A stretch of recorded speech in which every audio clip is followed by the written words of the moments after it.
la paracha préférée des rabbins. Bon, devrais-je dire les parachiotes. En effet, Tazria Metzora, pas dans son ensemble, mais on va dire la majorité, traite d'une une maladie que la Torah va appeler Tzara'at, qu'on va traduire par manque de précision et parce qu'on n'a pas d'autres termes qui s'adaptent mieux par lèpre. Mais pour nous, la lèpre, on a des illustrations, on pense que c'est la lèpre, donc une maladie qui attaque la peau comme ça existait il y a encore pas si longtemps que cela. Et lorsqu'on va voir de près ce que la Torah nous en dit, donc ça n'a pas du tout l'air d'être ce que nous on connaît par lèpre, puisque c'est plutôt une maladie psychosomatique. C'est pas comme le psoriasis? Alors est-ce que c'est comme le psoriasis? Peut-être, mais comme il y a des colorations, il y a une coloration, il y a une peau qui... Ça va être dur avec le bruit là-haut. Non, on va essayer de faire de notre mieux, c'est déjà le son. Donc, forcément, c'est par rapport à autre chose. Mais ce que je voulais dire, moi d'abord, c'est commencer par le début de la paracha. Un début assez étonnant, puisque on ne voit pas trop le lien entre le début de la paracha, le titre, Tazria, Isha qui Tazria. Littéralement, ça vient de Zera. Zera, c'est la semence. Mais comment je traduis une femme qui ensemencera? On aurait peut-être pu dire une femme qui sera ensemencée, si déjà. Mais dans la forme grammaticale, c'est pas tellement ça, mais dans le sens, oui.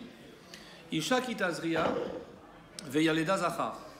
Et elle donnera naissance à un garçon.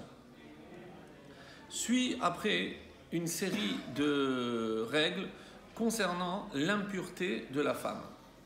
Alors ce qui nous choque, c'est que nous, par rapport à aujourd'hui, on sait qu'une femme qui a accouché, tant qu'elle a des saignements, elle est appelée impure.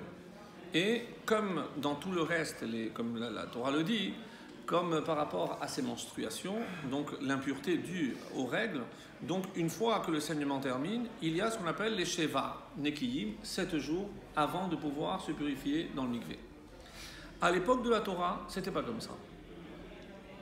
À l'époque de la Torah, cette impureté était tout autre. Et regardez jusqu'où ça va. C'est-à-dire qu'on nous dit que si elle donnait naissance à un garçon, elle était impure 7 jours. Mais elle va saigner encore plus, même jusqu'à 33 jours. Eh bien, les saignements qui viennent après le 8e jour ne sont pas impurs. C'est comme une maca, c'est comme une plaie, c'est du sang pur. Et pourquoi dit-on juste après qu'il doit faire la mila le 8e jour? Parce que Hachem a fait un miracle, que juste lorsque elle termine sa période d'impureté, le 8e jour, elle peut assister à la mila de son fils et déjà en état de pureté. Magnifique, magnifique. Pour la fille, le temps est doublé, c'est-à-dire ce qui chez le garçon va durer 7 jours, pour la fille c'est 14. C'est-à-dire elle va être impure 14 jours. Au bout de ces 14 jours, elle est pure, le 15e, et ensuite il y aura donc le double, 66 jours, avant d'apporter un korban, donc au temple, et la purification. Mais le sang, pendant ces 66 jours, si jamais il en avait, n'était pas appelé impur. Bon, ça c'est la règle. On ne comprend pas très bien qu'est-ce que ça vient faire. Alors il y a des explications qu'on a déjà vues les années précédentes, que vous connaissez parfaitement. C'est qu'une fois qu'on a terminé de parler de la pureté, de l'impureté des animaux, maintenant on va parler de la pureté, de l'impureté des hommes. Et pourquoi on a suivi cet ordre? Comme dans la création. Puisque l'homme a été le dernier à être créé, donc on suit l'ordre de la création, et ça fait partie des réponses que l'on connaît classiques. Alors, moins classique, c'est comment j'envisage maintenant cette question de pureté et d'impureté. Déjà, on a, rappelez-vous, lorsqu'on a traité la paracha de Shemini au niveau de l'impureté des animaux, on sait très bien que ce terme, la terminologie qui est un petit peu, pour nous, tellement éloignée d'une réalité quelconque. Quand quelqu'un vous dit, je me suis lavé les mains avec du savon. Maintenant, il s'apprête à manger du pain. Vous lui dites, attends, il faut faire Netilat Yadayim. Et qu'est-ce que je dois faire? Tu te laves les mains. Tu te moques de moi, là. Mais je les ai rincées au savon, au gel, tout ce que tu veux. Qu'est-ce que je vais laver? Elles sont propres. Oui, elles sont propres, mais impures. On a du mal à comprendre, mais qu'est-ce que c'est que cette notion d'impureté?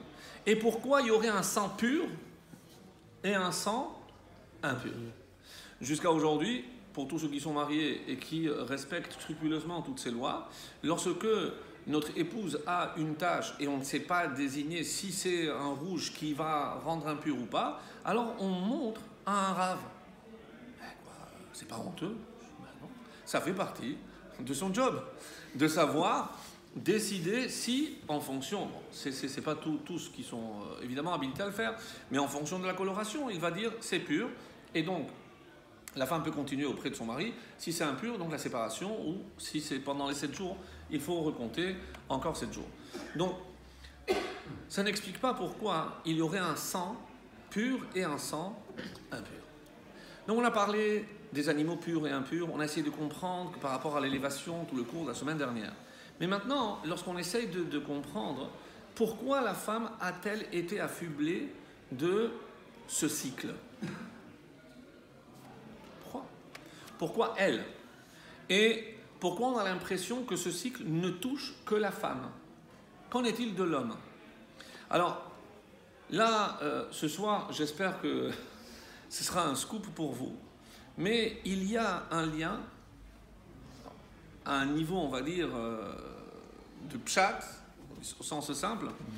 Par exemple, lorsque vous regardez la faute de Adam Arishon, vous voyez tout de suite sur quoi va porter la réparation. Et on se connaît assez pour savoir que le mot punition est un mot que je n'aime pas.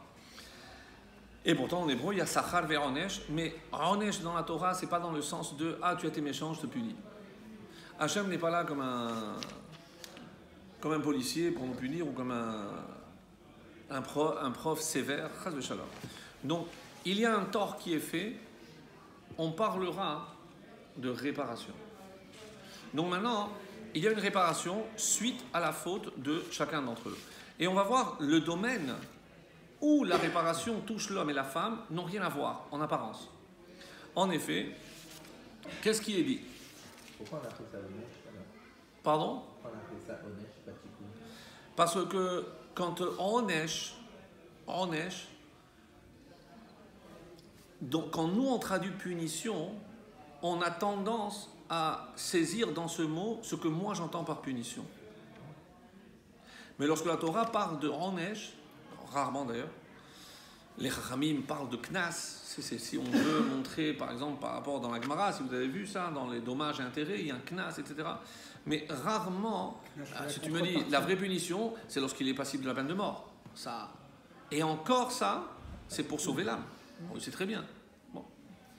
Alors, Elaïcha Amar, d'abord c'est la femme qui prend. C'est elle qui a proposé le fruit. Donc c'est elle. Harba arbe aitzevoner veheroner. Harba arbe. Je vais maintenant multiplier. Aitzevoner, ta douleur. Certains vont traduire ta tristesse. Veheroner est ta grossesse. Be'aitzev tel dibanim. Aitzev, on va traduire aussi dans la douleur. Mais aitzev, c'est dans la tristesse. Ouais. Je ne vais pas faire une étude de texte parce qu'il y aurait tellement de choses à dire, mais ce n'est pas le but, donc je passe très vite. Donc, pour élever les enfants, ça va être pénible. Pour supporter le mari, je ne vous raconte pas. Elle est chère, t'es choukater. Ton désir maintenant va être vers ton mari. Vehu yim sholbar. Évidemment, vous pouvez imaginer, tel que je vais traduire maintenant, toute l'encre qui a coulé, et lui te dominera. Donc il y a certains qui ont appliqué ça à la lettre, jusqu'à aujourd'hui d'ailleurs, on ne citera pas qui. Mais évidemment, c'est pour ça que je préfère passer très vite, parce que ce n'est pas le but, mais il faudrait faire même un cours sur ça, parce que ça veut dire que l'homme doit dominer. Donc tout ce qui touche la femme, c'est la grossesse Le premier Itzevoner, je ne sais pas. Les Chachamim vont expliquer que c'est les règles, le cycle mensuel, donc la grossesse et l'accouchement. Alors, tout ce qui va donner la vie, elle va être touchée par cette sanction, je vais le dire, par rapport à tout ce qui concerne le don de la vie. Et l'homme, ou l'Adam Amar, qui shamata lekol ishtecha, c'est pas parce que, curieusement, c'est pas parce que tu as mangé, parce que tu as suivi le son de ta femme. Non, chaque mot est important, c'est pour ça que je vous dis, il faudrait faire vraiment une... Vatocha minaet, et que tu as mangé. C'est pour ça que certains expliquent, c'est que quand la femme est venue lui dire, tu vas pas me laisser mourir seul quand même, ça vient partager. Bon, c'est un rachis que je transforme, mais c'est ce qu'il va dire. Donc, c'est comme ça qu'il se défend, Adam. J'ai tout partagé avec elle, on va partager aussi, si on dit bien, pour le bien et pour le pire. Alors, comme je t'avais dit de ne pas manger, Arura Adama Baravulecha, Be'itzavon Tochalna Kol Yemechayecha. Maintenant, Be'itzavon, tiens, Be'itzevoner, c'est le même mot. Be'itzevoner, oui, pour la femme, et pour l'homme, Be'itzavon Tochelena. Maintenant, tu vas manger. C'est pour ça qu'après, et on arrive à la fin, mais tout le monde saute cette partie-là. Maintenant, tu vas manger Be'itzavon. Avec tristesse, avec peine, pénibilité. En tout cas, ça tout le monde connaît, c'est maintenant tu vas manger à la sueur de ton front. Mais quoi? Le pain. Le pain. La seule chose qui est touchée ici, c'est le pain. Alors vous allez dire, oui, mais c'est général. C'est la première fois qu'on voit le mot pain. C'est la base. Mais oui, mais pour l'instant, on ne savait pas. C'est la première fois que le mot lechem apparaît.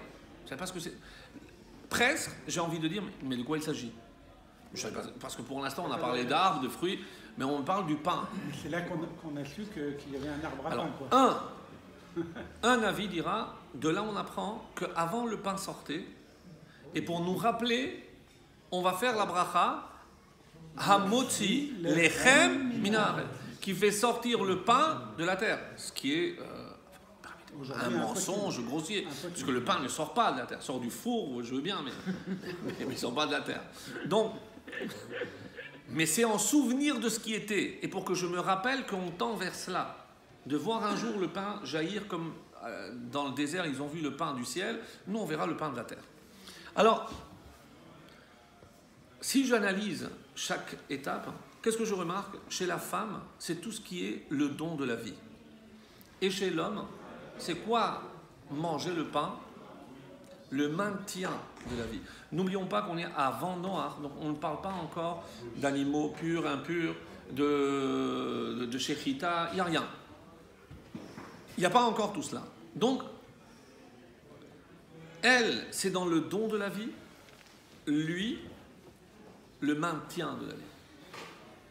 Et les deux, maintenant, qu'est-ce qui va se passer? Je sais ce qu'on va dire, c'est par rapport au Beth Amikdash, que le pain, c'est en souvenir de ce que le pain qui était mangé par les Kohanim, qui devait être en état de pureté. Donc, comment je m'éloigne de la mort? Parce que finalement, c'est ce que j'ai introduit par la faute, c'est la mort. Donc maintenant, je dois réparer la mort. Pourquoi l'impureté? Rappelez-vous, qu'est-ce qu'on avait dit? L'impureté a toujours un lien avec la mort. Ce que la Mishnah dira, c'est que la mort est la source de toutes les impuretés. Avi avot hatum'a. Donc, dès que je vois le mot impur, forcément, je ne le vois pas toujours clairement, mais c'est qu'il y a quelque chose, un lien avec la mort. Donc, la preuve, c'est que si je ne mange pas le pain, oubliez maintenant toutes les autres nourritures, si je ne mange pas du pain, je meurs. Donc, manger le pain, c'est éloigner, on avait dit, rappelez-vous cette expression, c'est continuer, perpétuer l'œuvre de la création. Dieu m'a créé et par la nourriture, je perpétue cette création qui est moi. Parce que si je ne mange pas, je meurs. Donc, manger, c'est s'éloigner de la mort. Donc, pour conférer justement cette dimension à la nourriture, je vais purifier mes mains. En purifiant les mains, je transforme un acte qui est purement physiologique, nourrir, mais en un acte qui m'éloigne pour que je prenne conscience que c'est aussi une forme de réparation par rapport à la faute. Par rapport à la femme, maintenant, on va multiplier la grossesse. Combien ça devait être? 9 jours, 10 jours. Mais il n'était pas question de 9 mois. C'est-à-dire il y avait la conception, grossesse, et tout de suite après, immédiat. Donc il n'y avait pas ce laps de temps. Non, en Égypte, elles donnaient beaucoup d'enfants en même temps, mais pas le temps, c'était le même. La preuve, c'est que Pharaon, c'est comme ça qu'ils avaient le registre. Il s'est trompé avec Moshe Rabbeinu, qui est né 3 mois avant. Non, à partir de là, c'est pour tout le monde. Donc, qu'est-ce qui se passe maintenant? La femme, donc tous les mois, elle aurait pu donner la vie. Et son corps, dès qu'elle devient femme, va le lui rappeler tous les mois. Tous les mois, voilà ce que tu as perdu. Donc, et c'est comme si, c'est expliqué aussi par la médecine, le corps de la femme se préparait à donner la vie, une sorte de poche. Et qu'est-ce qui va se passer? Il n'y a pas d'ovulation, donc il n'y a rien. Qu'est-ce que le corps fait? On expulse, on rejette. Donc ce sang qui est expulsé, c'est un sang de mort, donc impur. Comme les Rachamim vont dire, et c'est à quoi ça correspond alors les 7 jours on appelle ça de propreté, de netteté, les Sheva Nekiyim? Eh bien c'est une sorte de deuil. Ce que beaucoup ont du mal à comprendre, si de toutes les façons elle saigne 4-5 jours d'après la halakha, pourquoi je dois attendre encore 7 jours? Mais parce que si je vais jusqu'au bout de la réflexion, c'est un deuil. Et une personne qui est endeuillée, eh ben, il y a une interdiction claire d'avoir des relations intimes. Lorsque un des deux conjoints est en deuil, ses parents ou d'autres. Donc, ces 7 jours, mes amis, c'est le respect de la vie. Le respect parce que cette femme est en train de vivre la réparation de la faute de Chava. Oui, jusqu'où ça va? Donc, et quel est l'élément qui va permettre ce changement de statut, d'impureté à la pureté? C'est l'élément clé qui donne la vie, l'eau. L'eau.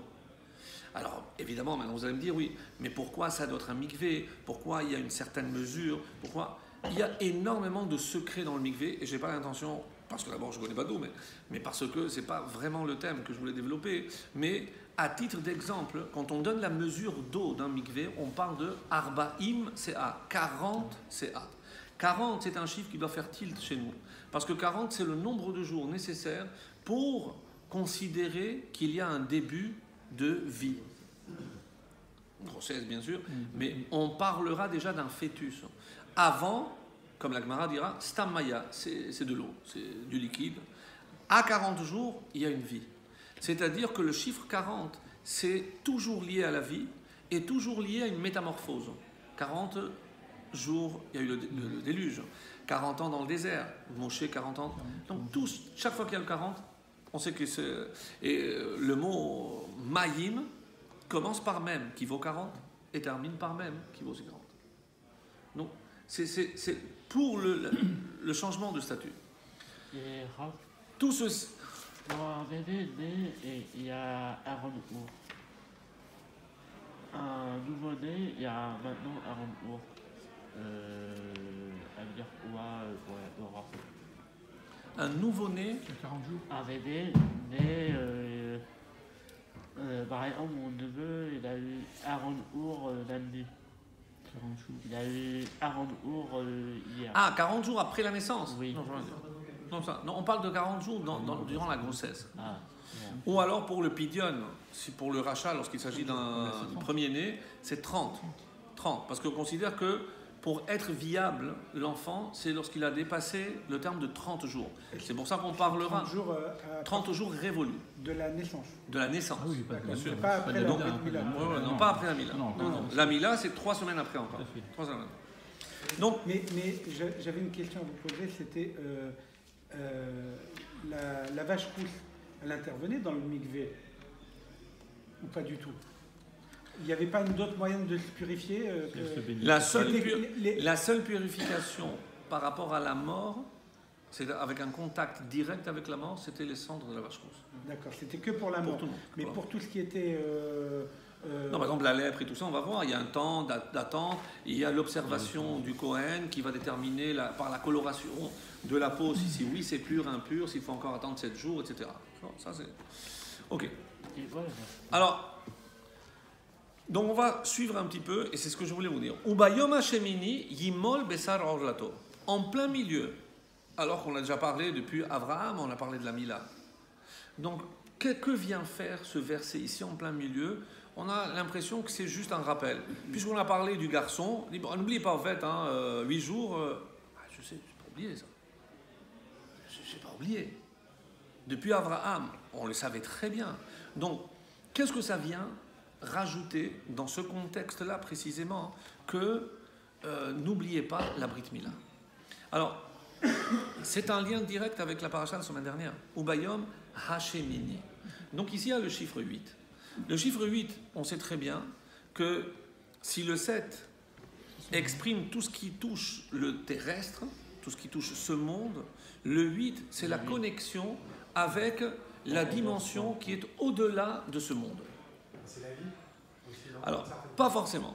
Non, pas forcément. Non, laissez-moi aller, parce que là, on va commencer à décoller un petit peu. Non, mais rassurez-vous, ça va rester, sinon je... Quand je dis que je me connecte à partir du 8, c'est-à-dire que dans cette dimension-là, je suis connecté avec la source. Quand Dieu a créé ce monde, il a créé en 7 jours. C'est-à-dire tout ce qui touche ce monde est symbolisé par le chiffre 7. Donc le 8, c'est déjà au-delà, comme on avait parlé pour la semaine dernière. Maintenant, tout le monde sait que le monde a été créé par 10 paroles. Comme il y a eu 10 plaies et comme il y a eu le décalogue, les 10 paroles prononcées au Sinaï, les 10 commandements qu'on appelle. Ce chiffre 10 n'est évidemment pas anodin. Pourquoi ? Parce que chaque fois que j'entends le chiffre 10, je sais que c'est la manifestation de l'infini vers le fini qui est notre monde. Chaque fois que Dieu se manifeste dans ce monde, que ce soit pour la création, que ce soit pour la révélation, et on espère très vite pour la rédemption. Donc, cette rédemption passe aussi par l'étape de 10, c'était les 10 plaies. Et quand il se révèle au clan Israël, les 10 plaies, c'est quand il se révèle au monde, parce que tout le monde le savait. Les 10 paroles, c'est pour le clan Israël. Jusque-là, on suit. Donc, à quoi fait allusion le chiffre 10 ? C'est ce que les kabbalistes appelleront les 10 séphirotes. Donc, n'ayez pas peur parce que vous entendez un mot que vous ne connaissez pas. Les 10 séphirotes, c'est comme des filtres, parce que la lumière divine est tellement puissante qu'elle a besoin de filtres pour pouvoir parvenir à notre niveau. Vous ne le savez. Par exemple, et qui c'est qui nous a rendu cette lumière abordable? Eh bien, les 7 bergers d'Israël. Il y en a 7. Abraham, Yitzhak, Yaakov, Moshe, Aaron, Yosef et David. Et évidemment, chacun va représenter une de ces sphères. Et c'est pour ça qu'il y a 7 jours à Sukkot, les 7 invités, il y a 7 jours. Donc, parce que ça descend ici dans le 7.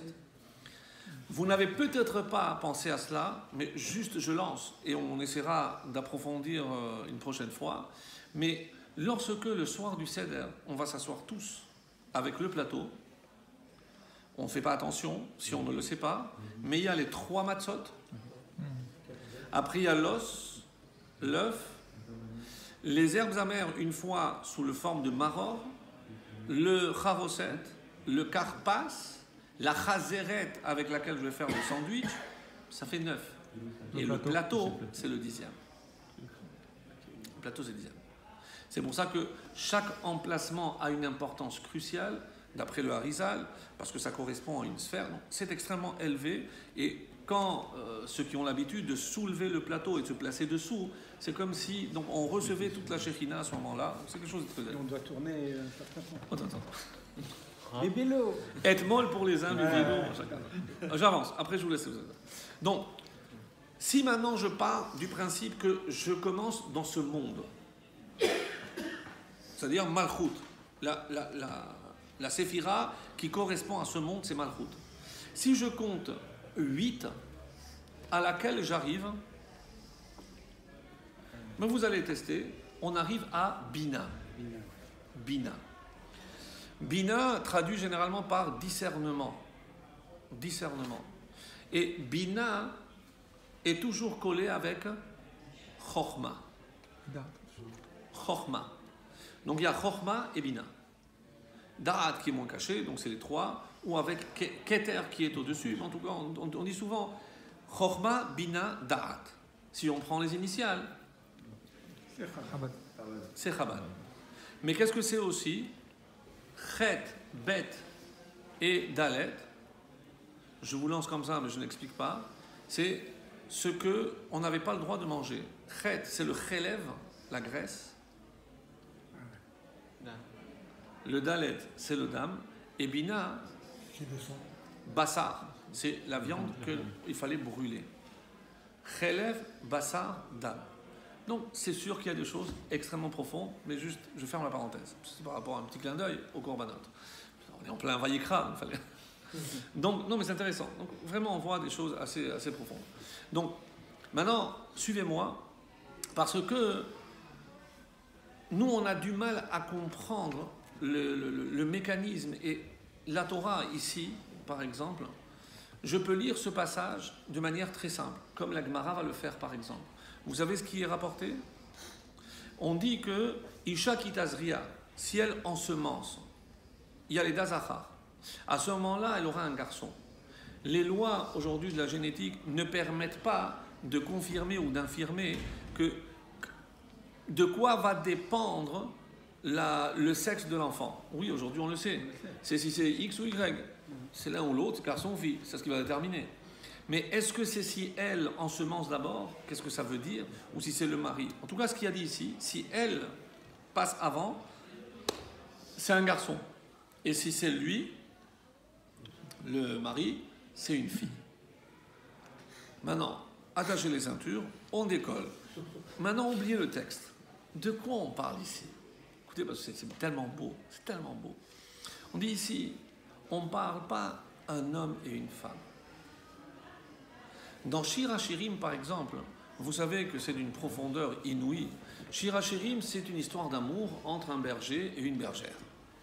Et tout le monde sait que c'est un texte qu'on ne peut pas traduire, parce qu'on ne peut pas le prendre au sens simple et premier du texte. Du texte. Donc on parle d'un amour entre qui et qui? Akadosh Baruch Hu et le peuple d'Israël. Et donc vous lisez ce Shir HaShirim, mais c'est une histoire d'amour, mais fusionnelle, entre Klal Israël et Akadosh Baruch Hu. Où la bergère Israël s'est éloignée des fois, on est venu toquer, le Hachem, des fois nous a ouvert la porte, des fois on a trouvé la porte fermée, et c'est une histoire d'amour avec des hauts et des bas, comme toutes les histoires. Mais qu'est-ce qu'on est en train de dire ici? Si c'est elle qui ensemence la première, Veya Leda, pas Ben, Zachar. Si on arrive à donner naissance au Zachar par excellence, qui est ce Zachar, mes amis? C'est le Mashiach. Quand est-ce que le Mashiach viendra? Lorsque le Klal Israël aura le mérite d'ensemencer d'abord. C'est-à-dire lorsque c'est lui qui va faire, nous Israël. Lorsqu'on aura compris comment il faut s'unir avec Hachem, et on fera ce que Hachem attend de nous, ce sera le Mashiach. Sinon, si c'est Hachem, dans sa gentillesse, il nous donne... mais c'est pas encore le Mashiach. On va voir le temple, on en aura même deux. Mais comme c'est pas par notre mérite, c'est le masculin, donc c'est pas le Mashiach. C'est limité dans le temps.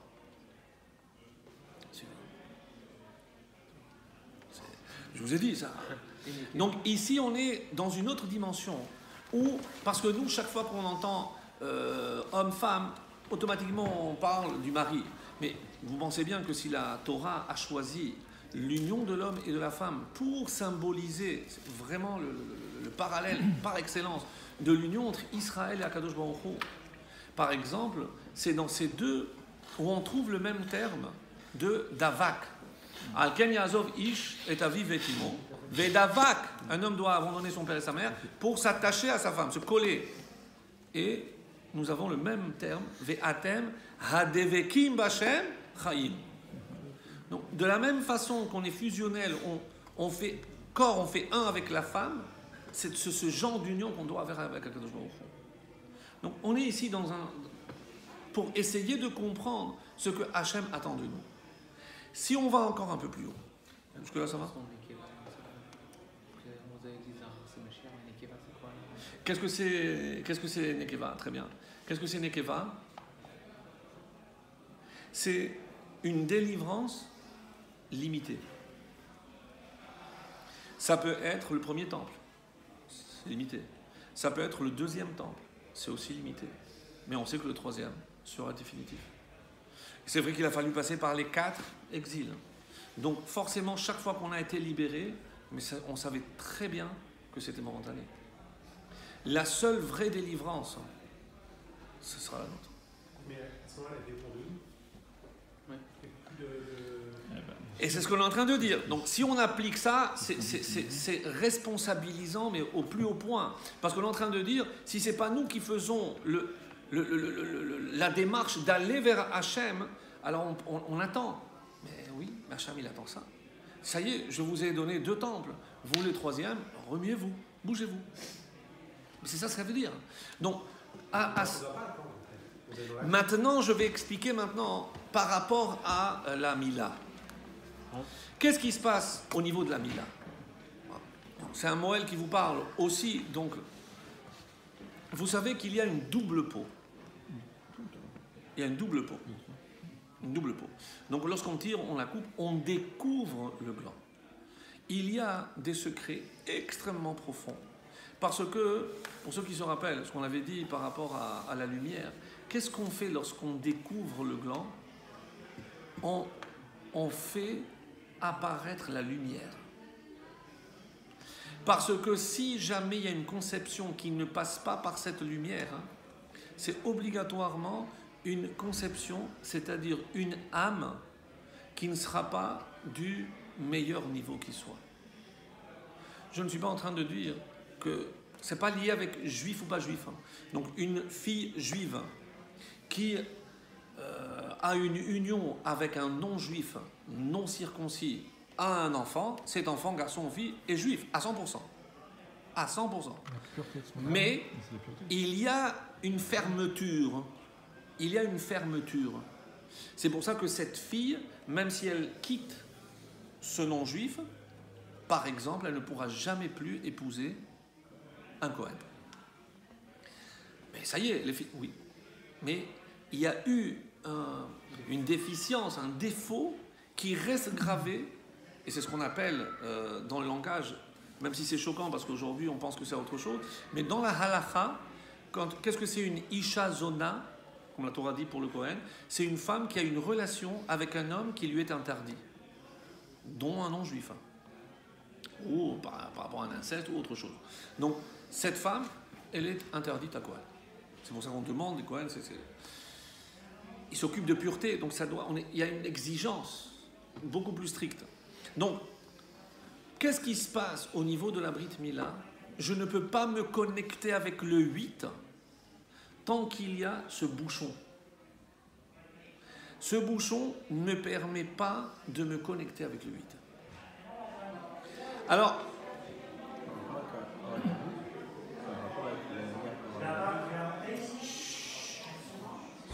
bien sûr. Alors bon, il fait appel à une notion que je vais expliquer en 2 phrases, si on me laisse. On dit que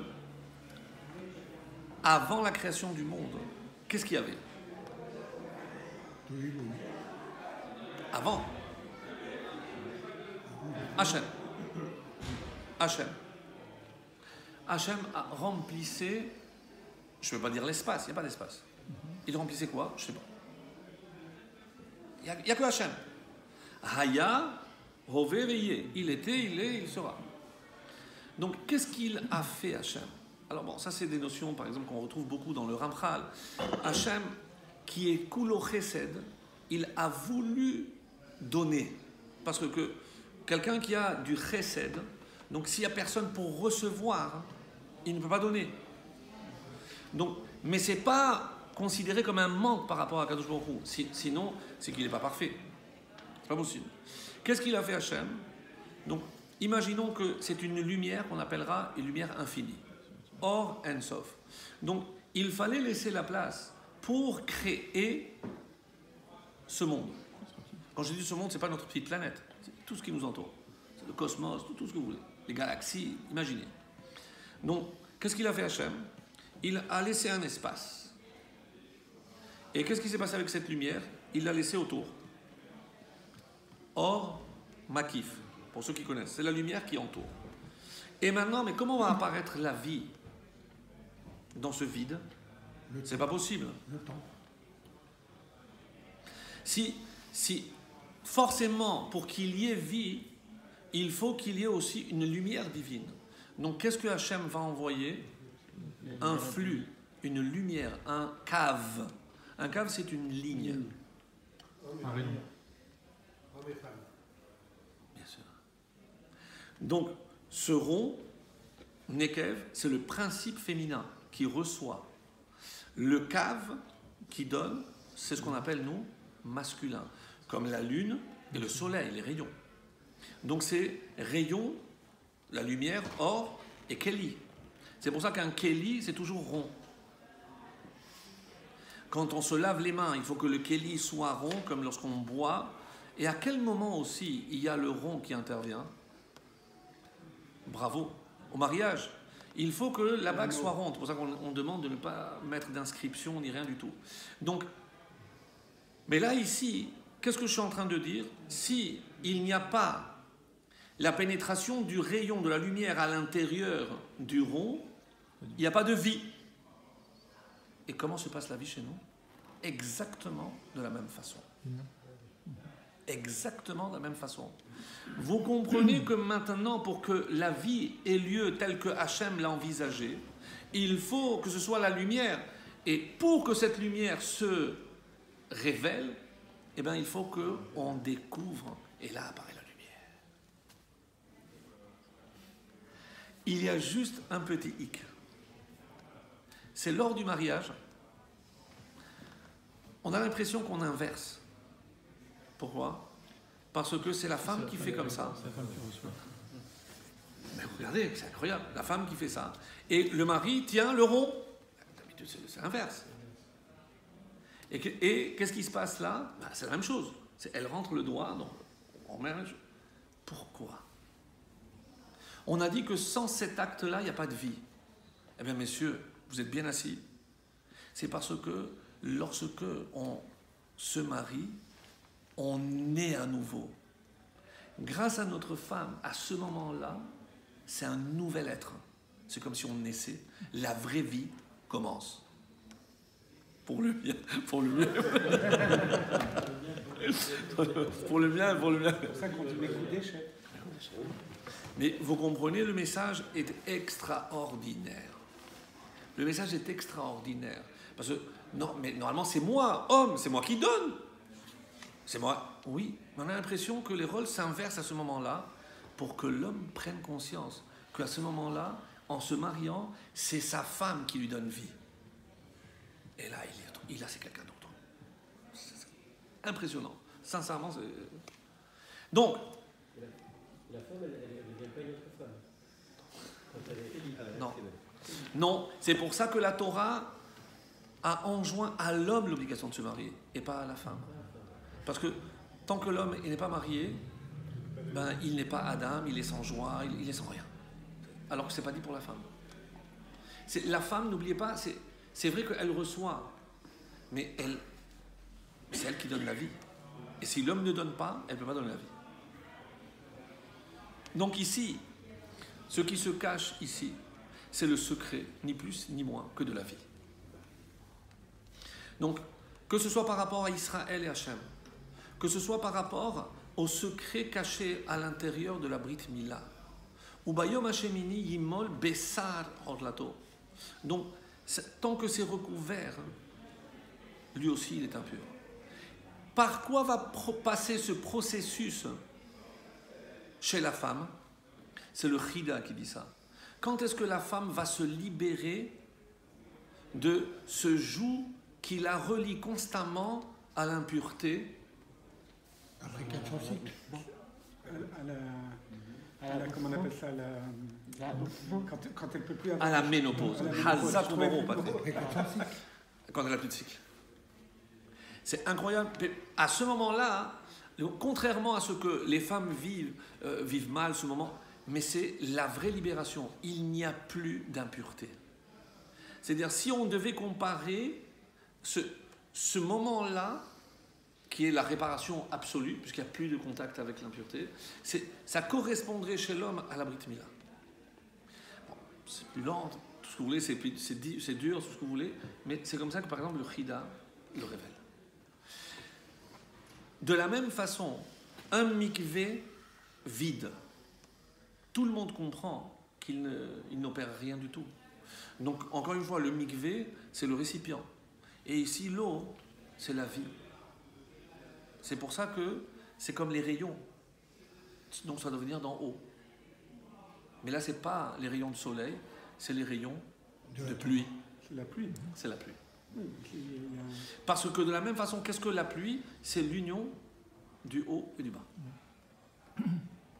Vous avez déjà entendu que si, par rapport à Bina, que dans les 10 séphirotes, il y a aussi les 4 lettres du nom de Dieu. Et après, on va parler un peu de Metzora, vous allez voir la connexion. Quand la Chorma, c'est le Yud. Bina, c'est le He. Après le Vav, qui vaut 6, c'est les 6, parce que ça va faire le lien. Et le He d'en bas, c'est Malchut, c'est le lien avec en bas.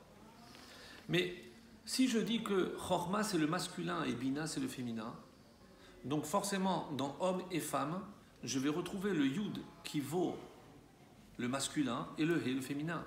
Dans quel mot? Ish, Isha. Quel est le premier commandement? Que Ish, Isha s'unissent. Le Yud s'unit avec le He. Parce que sans cette union, il n'y a pas de vie. Quand est-ce que le monde va subir des catastrophes, d'après les Mekoubalim, d'après les secrets? C'est lorsque le Yud et le He se séparent.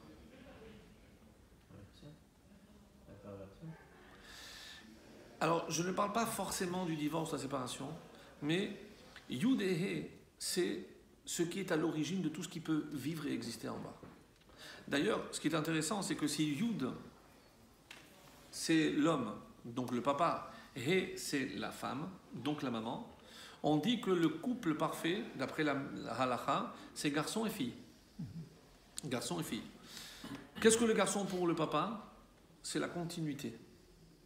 Donc si je prends le Yud et je continue, c'est le Vav.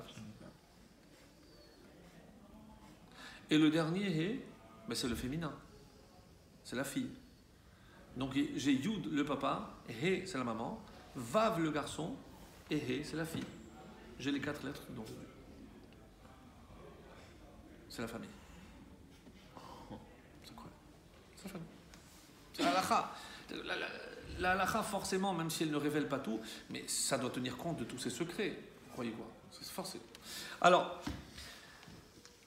quand je fais une mitzvah, et c'est pour ça qu'on dit ici, mais comment la Gemara, qu'est-ce qu'elle veut dire que lorsque la femme, c'est évidemment qu'on parle ici de l'âme, et c'est au niveau de la connexion des âmes, c'est ça qui va donner le zachar ou pas le zachar. À tel point que les chachamim vont dire, quand est-ce que le Mashiach naît? Lorsque au niveau de l'union des âmes, l'union est parfaite. À ce moment-là, de cette union parfaite, comme ça a été le cas pour la naissance de Moshe, comme ça a été le cas pour la naissance de David Hameler, donc c'est une union parfaite. Et c'est pour ça que le Mashiach aura une parcelle d'âme et de Moshe et de David et de Adam. Adam, Aleph, David et Moshe. Adam. Pas Joseph. Non. Non. Yosef a un autre rôle, mais pas ici. Pas ici. Donc, ce qui nous reste à voir, c'est quel est le lien avec la suite sur le Metzora. Alors, juste, c'est clair. Il y a d'autres choses, mais bon, on laissera pour une prochaine fois. Par rapport au Metzora, il y a une Gemara dans Arachin qui parle de tout ce qui touche à la lèpre. Et c'est vrai que nous, on a simplifié, on a dit, mais quand est-ce qu'apparaît cette lèpre? Parce que si on a parlé de l'impureté de la femme, ah oui, il reste une question. Ah, ça, je ne peux pas. J'attendais que vous la posiez. Si l'impureté, c'est lorsque la femme ne donne pas la vie, alors quand elle donne la vie, pourquoi elle est impure? Même 7 jours après la Torah? Alors, pas parce qu'elle donne la mort aussi. Hazab ou Baour? Parce que quoi? Parce qu'elle donne la mort aussi. Donner naissance à un être vivant, c'est le condamner à mort. Jusqu'à 120 ans. Et donc, quand on dit 14 jours, Et pourquoi le double pour la fille? Non, parce que la fille, elle va faire la même chose. Elle va avoir un enfant. Ah oui, mais pas. Parce que comme elle va compter. Elle va donner aussi la mort. La mort. 2 semaines. Donc c'est pour ça que c'est le double. Pirkei Avot, Hayilodim, Lamut. Ça peut paraître très, très macabre. Ceux qui naissent, Lamut, sont voués à mourir. Jusqu'à l'époque messianique. Bilam Mavet la Netzach, où évidemment Dieu effacera la mort. Et là, on entamera Yom Shekulo Shabbat.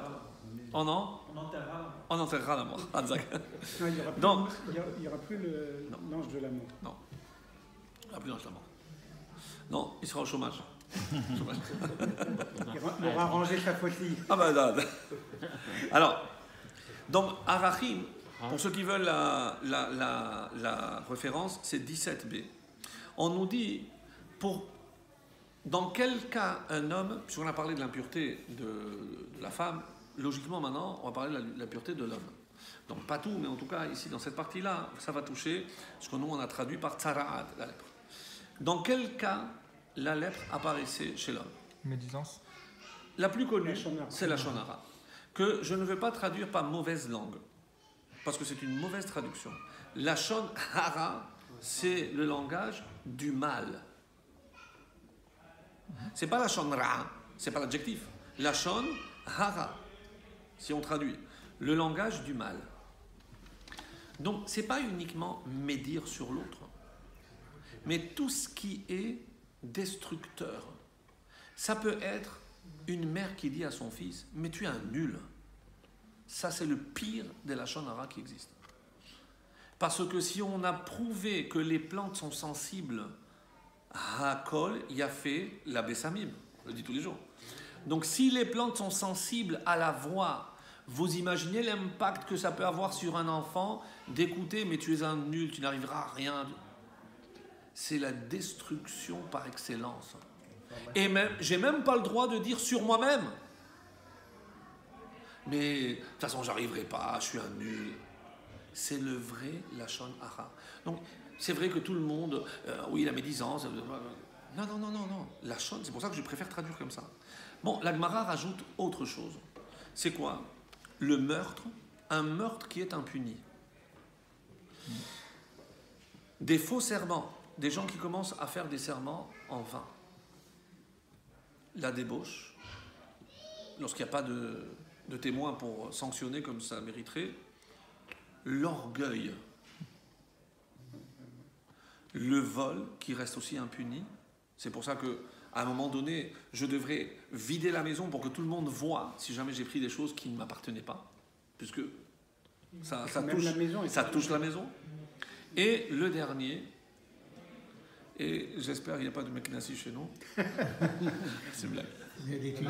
L'avarice. Monsieur Moll. Gemara. La Gemara, messieurs, l'avarice était sanctionnée.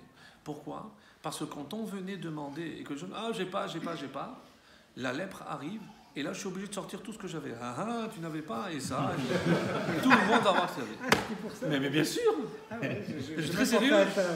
Je suis très sérieux. Je suis très sérieux. Très sérieux. Donc c'est très grave. C'est très grave. Alors, qu'est-ce qu'elle touche, cette sarat, cette lèpre? On a l'impression qu'Hachem nous envoie des avertissements. D'abord, la maison, les murs. Commence à avoir des tâches, commence à réfléchir qu'est-ce qui ne va pas. Mais les Rachamim disent, mais vous vous rendez compte la chance d'avoir des avertissements comme ça? Attention, tu es en train de... Signal d'alarme, magnifique. Aujourd'hui, on n'a rien. C'est pas... Tu n'as pas tenu compte. Hop, ça se rapproche. Le vêtement. Et si, malgré tout, tu n'as pas encore tenu compte de tous les avertissements, là, ça attaque la peau. Pardon? Les vêtements commençaient à avoir des taches aussi. Des taches blanches. Des taches. C'était pas de la sueur. C'est forcément dans cet ordre-là. Oui. C'est pas possible que quelqu'un ait Non. des taches sur la peau sans avoir une maison. Non. Qu'est-ce qui se passe? Écoutez bien, parce que c'est assez intéressant. C'est qu'au niveau de la maison et des habits, ça devait éveiller en nous un sentiment de culpabilité parce que la maison et l'habit sont deux choses qui... C'est les signes extérieurs. C'est signes extérieurs de ma personne. Donc, la maison, c'est ma famille, c'est tout ce que j'ai dedans. Et je dois protéger forcément ce qui est à moi. Marquer une différence avec l'extérieur. Quelle est cette différence? Qu'est-ce que je mets dans la maison? Est-ce qu'il y a une qualité? Oui, sous quelle forme? Cachère. La mezouza, les amis. La mezouza. Quoi? Oui, la mezouza. La mezouza, quand on dit que c'est une protection, c'est pas mystique, c'est pas... La mezouza me rappelle, quand je rentre, qui je suis, et surtout quand je sors, comment je dois être à l'extérieur. La mezouza fait le lien entre l'intériorité et l'extériorité. Je ne suis pas quelqu'un dehors et que d'autres à l'intérieur. Au niveau des habits, quel est notre signe? Titit. Le titit qui est notre uniforme. Le seul commandement sur lequel il est dit item uzrartem et kol mitzvot. C'est en portant cet habit, c'est comme un soldat. Un soldat, il n'a pas le livre avec tout ce qu'il doit faire. Il sait que tant qu'il revêt l'uniforme, il doit appliquer les ordres, ce qu'on va lui demander de faire. Eh bien, le titit est ce signe distinctif, c'est notre uniforme. C'est un rappel constant. Donc, si je n'ai pas fait attention à préserver ma maison, à préserver mon apparence, alors c'est moi qui vais être touché. Pourquoi un homme se permettrait-il de parler du mal de l'autre? Attention, et je le dis souvent, je le répéterai souvent, ici le lashon hara, c'est évidemment la vérité. C'est pas du sheker, c'est pas, ça n'a rien à voir. Ce que je vais rapporter sur l'autre, c'est exactement ce qui se passait, je ne mens pas. Mais c'est dans un but destructif. Pour me vanter. Ah, tu te rends compte? Donc, les Rachamim vont plus loin. Ils disent, mais avant même de proférer le lashon hara, je l'ai pensé. Eh bien, la pensée est pire que la parole. Parce que dès que je pense, je suis en train de juger l'autre. Pour juger l'autre, c'est que je fais preuve d'un orgueil démesuré. Parce que sinon, qui je suis moi pour juger? Comme le Rav Kook et autres rapportaient, qu'est-ce qui nous manque aujourd'hui? Qu'est-ce qui nous manque aujourd'hui? C'est cette compréhension, cette tolérance de l'autre. Vous savez, il y a un texte dans Zacharie, il y a le retour après la destruction du temple. Ils ont demandé, c'était le prophète qui était à cette époque-là, qu'est-ce qu'ils lui ont demandé? est-ce qu'on doit continuer à jeûner le 9 Av? On rentre, Hachem nous a pardonné, on est revenu, on va reconstruire le temple. Est-ce qu'on doit continuer à jeûner? Qu'est-ce qu'il leur a dit? C'est magnifique parce que ça résume exactement ce que la Torah veut que l'on comprenne. C'est de la bouche du prophète. Qu'est-ce qu'il leur a dit? Shalom ve'emet ohav. Une seule chose. Ne jeûnez pas, il n'y a pas besoin de jeûner. Mais attention, vous devez rester attaché à deux choses. Et pas attaché. Aimer. Qu'est-ce qu'on doit aimer? Shalom ve'emet. La vérité et le shalom. Et il explique. Et c'est quoi? Qu'est-ce que ça veut dire aimer la paix et la vérité? Et il dit cette phrase merveilleuse: ne jamais penser du mal de l'autre. C'est-à-dire, il nous a donné finalement la prévention. Et pour quelle raison? Par cette impureté de la lèpre, de la tsaraat, je devenais impur. Mais quel est le lien avec la mort? Puisqu'il doit y avoir forcément un lien avec la mort. On dit que quand on vexe quelqu'un, on le tue. Mais c'est moi qui ai fait le mal, c'est moi qui suis puni. C'est comme si j'étais mort. Effectivement, Metzora, Chashuv Kamet. Mais mettre dans quel sens? Parce que par ta parole, tu as produit la destruction. Dieu t'a donné le plus beau cadeau, Nishmat Chaim, que Unkelos, la traduction araméenne dit, Ruach Memalela, c'est la parole.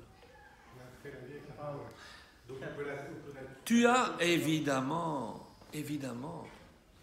Même si pour Pascal et autres, on parle de l'être pensant pour désigner l'homme, pour nous, ce n'est pas l'être pensant, c'est le Médaber.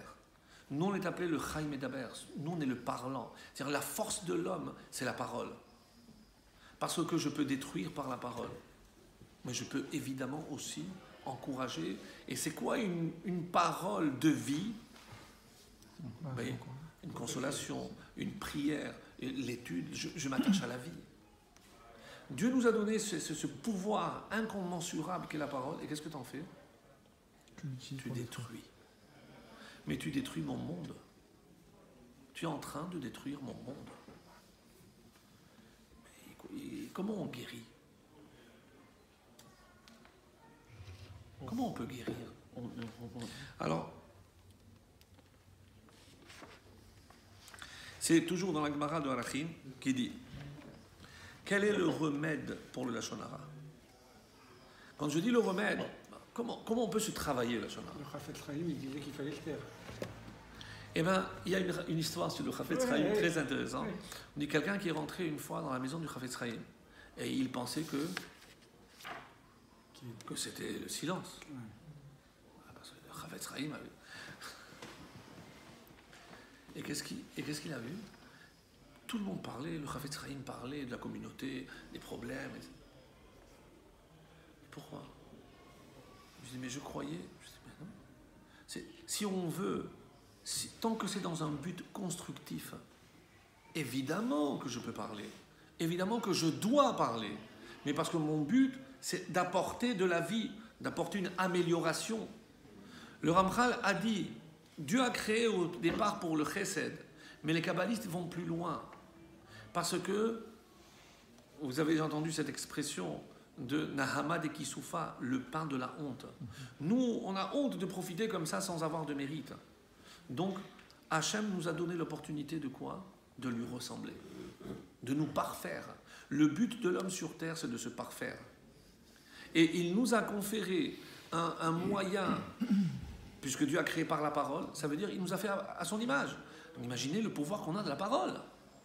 Et qu'est-ce que vous faites avec ça? Mais ça va pas. Il y avait aussi quelque chose que vous aviez dit à l'époque, que le nombre de mots est limité. Bravo. Mais ça, je voulais le faire à la fin, le lien. Bravo. Mais puisque tu le dis, on va le dire. Comme ça, je n'oublie pas. Il a une bonne mémoire. Ah, excellent. Excellent. Parce que on a parlé de la Mila qui donne la vie, mais en hébreu, Mila, c'est une parole. Parce que la Mila donne aussi. Là, je peux, et on arrive à Pessah, la parole qui se libère. Donc je parle, la bouche qui parle. Donc je peux créer par la parole et je peux procréer par la Brit Mila. Mila. Mais attention, de la même façon qu'il y a Zera Levatala, une déperdition de semences, lorsque je ne fais pas ce qu'il faut que je fasse avec, et c'est très grave, c'est là que je sépare, j'utilise la lumière que Dieu m'a donnée par la Mila, et je détruis des mondes, j'en dirai pas plus. Et par la parole, il y a aussi Zera Levatala, et il y a les paroles d'Evarim, Betelim. On dit qu'une des plus graves fautes par la parole, c'est les propos profanes le Shabbat. C'est la plus grave. Pourquoi on dit que les travaux de Shabbat c'est 40 moins 1 ? Parce que normalement on aurait dû interdire la parole profane. Mais le prophète a déjà dit Vedaver Davar, attention à ce que tu dis. Attention à ce que tu dis. Shabbat c'est extrêmement grave. Puisque c'est là où je peux le plus créer, mais forcément, c'est là où je peux causer les plus grands dégâts. Est-ce qu'on peut faire du Lachon Hara avec un deuil ? Je ne sais pas un cours d'Halakha. Non, mais. Alors, non, mais ça m'a demandez à toujours- votre amant. Alors, Non, ça va toujours. Non. on n'en parle pas. Donc, pour ne pas après, mon Non, ami, je sais il même me pas fait si c'est signe. une autorisation. Est-ce qu'on C'est pas- est capable de. Même si d'après l'Halakha, il n'y a pas d'interdiction, mais quelqu'un qui s'habitue Sans faire. à parler du mal, même Avec un si c'est pas aussi grave, mais après, je ne ferai pas la différence. C'est ça. Pas la différence. Certains disent que même des BD où les enfants voient comment on peut se moquer d'un tel ou d'un tel. Donc, apprendre déjà à se moquer. Pourquoi c'est tellement grave de donner des surnoms à des gens ? Parce que c'est moqueur. Et après, on ne voit pas. D'abord, c'est un surnom, c'est gentil, c'est mignon, mais après, pourquoi pas la suite ? Donc, il y a énormément de barrières. Donc, comme on avait dit, on sait très bien, parce que la science dit que le nombre de spermatozoïdes dans la vie d'un homme est limité. Bon, c'est un milliard, d'accord, ce que vous voulez, mais c'est limité. Et le Zohar rajoute le nombre de paroles qu'un homme va déverser dans ce monde est aussi limité. Non, on doit le savoir au fond de nous. Non, parce qu'il y en a qui parlent beaucoup. Sauf les paroles de Torah. Les paroles de Torah ne On doit le rentrent savoir. pas. C'est évidemment les paroles de Torah. Évidemment. Et où toute parole constructive, lorsque je veux améliorer, lorsque il y a des problèmes de couple, on va passer des heures et des heures. C'est pour une construction. C'est lorsque j'échange avec mon fils, c'est comme ça que je construis une relation. La relation passe par la parole. Et c'est ce qu'on dit souvent aux jeunes khatanim. Ne croyez pas que parce qu'il n'y a pas d'union par la Brit Mila pendant la période de Nida, qu'il n'y a pas d'union par la parole. Au contraire, ça va favoriser la parole, la communication dans le couple. La Gemara dit, quel est le remède du Lachon Hara ? Alors attention, parce que là, Im Talmid Chacham, s'il s'agit d'un Talmid Chacham, Ya'asok Betorah, qu'il s'investisse dans l'étude de la Torah. Et on comprend pourquoi. Parce que, bien sûr, parce que tu as utilisé la parole pour détruire, comment tu peux maintenant utiliser la même parole pour construire ? Quelle est la plus haute construction ? La Torah. Et plus tu vas étudier, plus tu vas réparer ta parole, plus tu vas contrebalancer les effets néfastes de ta mauvaise parole. J'ai la chance, je peux étudier la Torah, je viens à un shiur, je me branche, je lis, j'écoute. À Londres, à Madrid. Et si c'est quelqu'un qui ne sait pas étudier, imam Alex, si c'est un ignorant, Il doit se rattacher à un. et ouvrez grand les oreilles. La Gemara dit Yashpil da'ato. Il abaisse sa connaissance. Mais il est pas ignorant. Mais alors, c'est quoi sa connaissance ? Non, mais Apparemment. Qui est ignorant, c'est celui qui ne sait pas étudier la Torah. Il ne connaît pas la Torah, mais il veut apprendre. On ne parle pas de ça. On parle de quelqu'un qui est ignorant Et dans son ignorance, il n'arrête pas de faire du Lachon Hara. Il a pris conscience que c'est grave. C'est comme un animal. Non, parce qu'il parle quand même. Oui. L'animal ne peut pas détruire par la parole. Conscience, tout de même. Donc, qu'est-ce qu'on lui conseille? Quel est le conseil pour le Am Haaret? En fait, de Yashpil redevenir Dato, humble. De jeûner. Devenir humble. de faire preuve d'humilité. Parce qu'on a dit, qu'est-ce qui est la source du Lachon Hara au final du final? L'orgueil. C'est l'orgueil. Ce qui me permet de me situer au-dessus des autres pour pouvoir donner des leçons. Et évidemment, c'est un signe extrême d'orgueil. Quelqu'un de humble, de modeste, rarement, il fera de Lachon Hara. Rarement. C'est vrai que le silence est une science. Mais elle s'acquiert. Elle s'acquiert. Je voudrais encore ajouter un point et on terminera avec ça. Donc, par quoi passer la guérison? Si on parle d'une plaie cutanée, c'est le Kohen. Le Kohen. Le Kohen qui déterminait si le moment était... Donc, il était d'abord isolé. Ça permettait de réfléchir à ses actes. Toi, tu as voulu isoler celui sur qui tu as parlé. Maintenant, c'est toi qui te trouves isolé. Maintenant, réfléchis. Et pourquoi il est considéré comme mort? Parce que l'homme ne peut pas vivre seul. Il ne peut pas communiquer, s'il ne communique pas, il est mort. Il ne peut pas vivre seul. Alors, tu comprends que pour t'attacher à ton milieu, tu as besoin de la parole. Mais qu'est-ce que tu en as fait, toi? Tu as détruit. Donc maintenant, on te donne assez de temps pour que tu réfléchisses à ton sort. Ceci dit, donc, un des niveaux les plus impressionnants, puisque je dis qu'il y a le silence, c'est là où je ne dois pas parler. Quel est le moment, disent les Chachamim, où je devrais me taire et ne pas... La synagogue. Vous l'attendiez, celle-là. Ouais, oh, elle est facile. C'est à Kippour. Non. Dans quel contexte? Me taire et Me taire et ne pas répliquer. Quand on la colère. Quand on vous agresse. on m'agresse verbalement. Comment? Quand on m'agresse verbalement, Ah oui. Tout à fait. le réflexe c'est de rétorquer tout de suite. Je vous lis un Gaon de Vilna. Ça vous dit quelque chose? Le Gaon de Vilna dit: lorsque quelqu'un se tait lors d'une dispute, écoutez bien, et on va juste arrêter sur ça, et je dirai ce que j'ai à dire.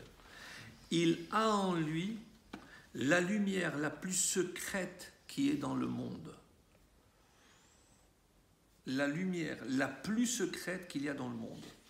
Et des mondes entiers survivront grâce à lui.